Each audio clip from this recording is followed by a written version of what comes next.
Hi అండి, welcome to my channel Sita daily vlog. అందరు ఎలా ఉన్నారండి? బాగున్నారా? మీ అందరూ బాగుండాలని మనస్ఫూర్తిగా కోరుకుంటున్నాను. నేను కూడా బాగున్నానండి. ఈరోజు పుదీనా చట్నీ చేస్తున్నా. ఒక కట్ట పుదీనా తీసుకున్నాను, ఒక చిన్న కట్ట ఏమో కొత్తిమీర తీసుకున్నా, ఒక మీడియం సైజు 2 టమాటాలు తీసుకున్నాను, అలాగే ఒక 5-6 పచ్చిమిరకాయలు తీసుకున్నా. కారాన్ని బట్టి మీరు పచ్చిమిరకాయలు తీసుకోండి, మీరు ఎంత కారం తింటారో అంత. వీటిని ఫ్రై చేసుకుందాం. వేసాను, కంచుల్లో వేసాను కదా మిరపకాయలు. ఇందులో ఒక 2 స్పూన్ల నూనె వేస్తున్నానండి.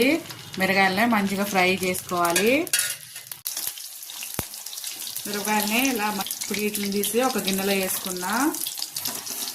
ఇప్పుడు కడిగి శుభ్రం చేసి పెట్టుకున్న పుదీనాను కొత్తిమీర పుదీనా కొత్తిమీర నూనెలో మంచిగా ఫ్రై చేయాలండి. అదే నూనెలో దీన్ని కొంచెం పక్కా తీసి ఒక 1 స్పూను ధనియాలు, ఒక 1/2 స్పూన్ జీలకర్ర, 3 ఎల్లిపాయ రెబ్బలు, వీటిని కూడా నూనెలో ఫ్రై చేసుకోవాలి. ఇక మగ్గిపోయిందండి ఆకు. ఇప్పుడు దీన్ని తీసేసి ఒక గిన్నెలో వేసుకుందాం. ఏం పర్వాలేదు. దీనిలోనే 2 టమాటాలు వేసుకుందాం.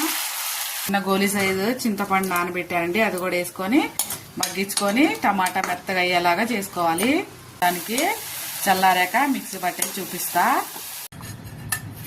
చల్లారిపోయినాయండి. ఇప్పుడు ఇవన్నీ కలిపి మిక్సీ రుచికి సరిపడా ఉప్పు, టమాటా కూడా వేసేసుకొని ఒకసారి మిక్సీ పట్టుకొని వద్దా. ఇలా పేస్ట్ పట్టుకొచ్చుకొని ఇప్పుడు గిన్నెలో కొంచెం నూనె వేసుకొని 1 స్పూన్ నూనె వేస్తున్నా. నూనె వేడయ్యాక 1 మిరపకాయ వేసాను, అలాగే 1 స్పూను ఆవాల జీలకర్ర, 1 రెమ్మ కరివేపాకు. స్టవ్ ఆఫ్ వేసుకుందాం. మొత్తం ఈ పోపులో వేసేసుకుందాం. వేడి వేడి అన్నంలో పుదీనా చట్నీ వేసుకుని తింటే చాలా బాగుంటదండి. మంచి వాసన. పుదీనా చట్నీ వేసుకో.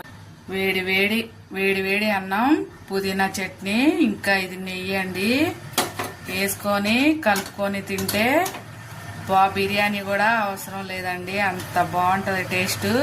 మీరు ఒకసారి ట్రై చేయండి, చూడండి.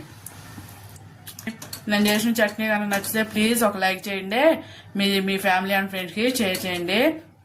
నా ఛానల్ని సబ్స్క్రైబ్ చేసుకోండి ఫ్రెండ్స్. ఉంటా బాయ్. మీరు కూడా ఇలా మంచిగా పుదీనా ఎప్పుడన్నా ఎక్కువ ఉన్నప్పుడు ఇలా చేసుకొని తినండి, చాలా బాగుంటది.